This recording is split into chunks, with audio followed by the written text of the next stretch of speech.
What's going on, guys? Welcome back. Hope you're all keeping well. Ready for another retro review. Let's do this, shall we? WrestleMania 8. And when you talk about WrestleMania 8, there's only one place really to start.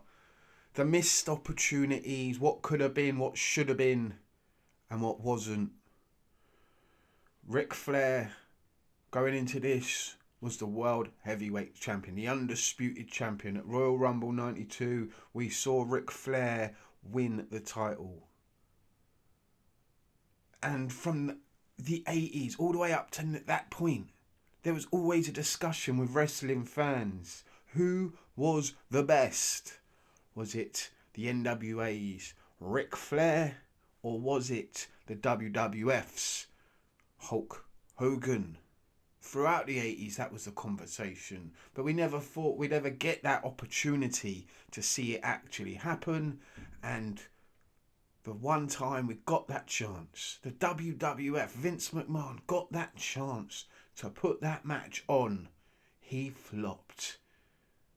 He bottled it. No doubt about it. Right, 92, it was on a plate right there for you. I don't care about what was going on behind the scenes. You had the opportunity right there to put on the match. Ric Flair versus Hulk Hogan. You could have found a way to get the belt off of Hogan afterwards. Or, because you know he wasn't losing to Flair. There's no way Vince McMahon was letting Hulk Hogan lose to Ric Flair at WrestleMania. It weren't going to happen. He weren't going to let the best of the NWA WCW come in and beat his man Hulk Hogan at his show WrestleMania. It just wasn't going to happen. And you knew Hulk Hogan was buggering off to Hollywood to try and make a career of it out there. You know what happened there? That was a laughing joke. Mr. Nanny and all them ones there. Just didn't click, did it? But, yeah. Hogan, really, it should have been Hogan, Flair in the main event. Instead, we got what we got. And it kind of ruined the show, in my opinion, a little bit. The main event of this show absolutely stunk the building out. Absolutely terrible. A massive flop. No doubt about it. And for that reason, this show, WrestleMania 8, is never really considered one of the better WrestleManias. It's not even considered a good WrestleMania by some.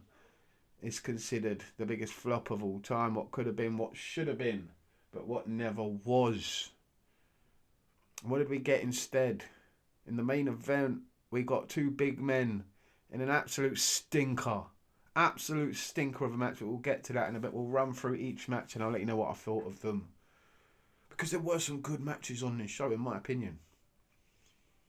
If you could have taken out the main event, this would have been actually, and rejigged it a little bit.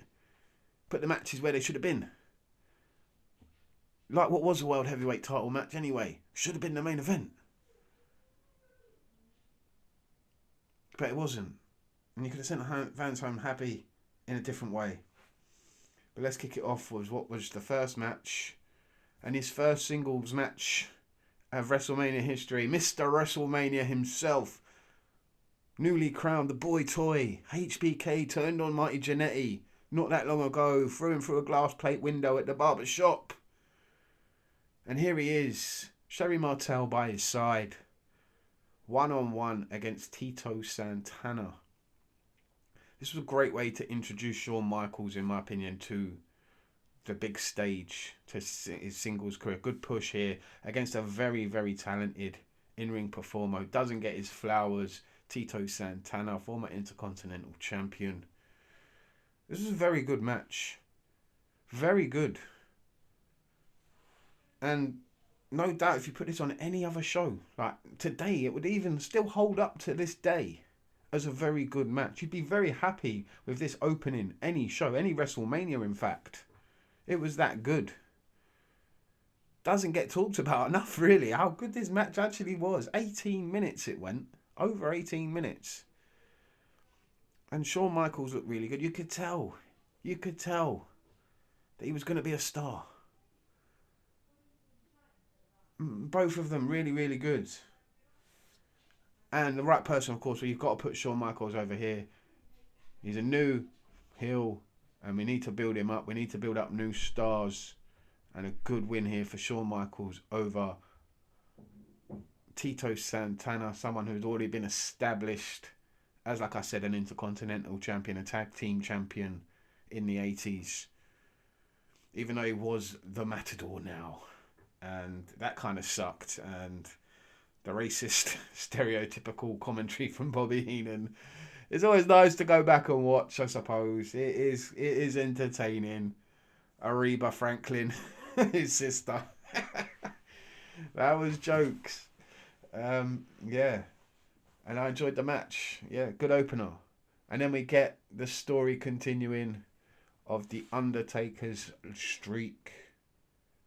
The second victim to be buried at WrestleMania. Another legend. But you got to hand it out to Jake Roberts first. We got to talk about how great Jake Roberts is. This is his last match, I do believe, in the WWF. He was offered a contract to move over to WCW. I'm pretty sure his dad sorted that out for him. Less said about him, the better. And this was it. This was Jake Roberts' last match. But we've got to admit that he did a great job here. In this story as well. To be able to turn the big monster that no one could kill really in The Undertaker into a baby face. How did he do that? But he was that damn good. We got to remember how good he was. His promo before the match. The match itself was pretty decent if you think about it. Like, not going to be a catch-as-catch-can classic. It's monster versus a very clever in-ring performer in Jake Roberts. And it worked. I enjoyed it. Right person wins. Undertaker moves on and we're building him up still. And it's a great way for him to continue. This is probably one of his better WrestleMania matches, actually, in the early days, when you look at like Jimmy Snuka as past his best, and the next two matches at WrestleMania, not really worth talking about in Gonzalez and Bundy. So yeah, Jake Roberts is actually one of the ones I would put up there as one of the better ones in his early WrestleMania run in the streak. It's probably one of the better ones. Talking about one of the better ones, probably the next match for me was one of the best matches of the show. Very, very good. One of the best matches. You could arguably say the best Intercontinental Championship match to ever take place at WrestleMania. There is an argument there for it. Going into it, Roddy Piper is your Intercontinental Champion. He's facing off against fellow babyface Bret the Hitman Hart. But they're not two very similar babyfaces at all. Bret Hart's very straight-laced professional wrestler. Roddy Piper's that wild man. Unhinged. You don't know what you're going to get from him.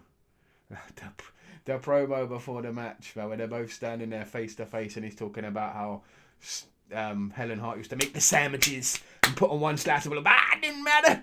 I still ate it. Yeah, it was great. A great promo. I loved that bit, and yeah, I thought it was a good job there by Piper. Piper was fantastic. This was a great match, and it was perfect for Bret Hart, still in his very infancy of his singles run, really.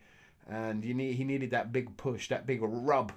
And who better to give it to him than a legend and rowdy Roddy Piper. Already at that time, he was so over. Like, he had been for the last 10 years. And it's criminal. This was his only title. The only singles title he ever held in his WWF career. And this was a great match from start to finish. Really, really clever. And the way they put everything together worked. And it's one of my favourite matches of all time. And this is why I kind of like WrestleMania VIII, because of this match. Bret Hart has put on some classics at WrestleMania, hasn't he? Some classics. And this is one of them. One to go and watch. His next few are very, very good. He has a good run of good WrestleMania matches until his last one, in my opinion. I enjoyed all of his WrestleMania matches, singles matches. Some very good ones. Go and check them out.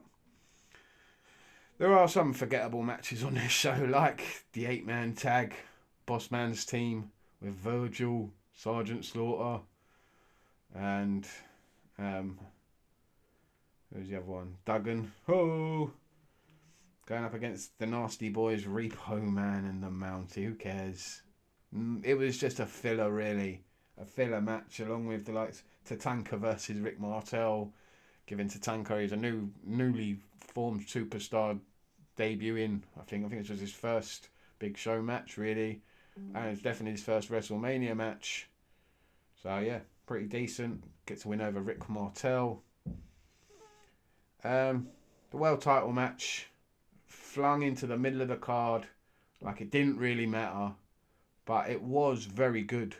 Very good match, and arguably it's between this and the Intercontinental match, which was the best show of the match, the best match of the show, sorry. Really, really good. And it's nice that Savage wins the title again after all that story he had, and then he has to retire after the Warrior match at the last WrestleMania, and then he's come back here at WrestleMania VIII, and he's won the title.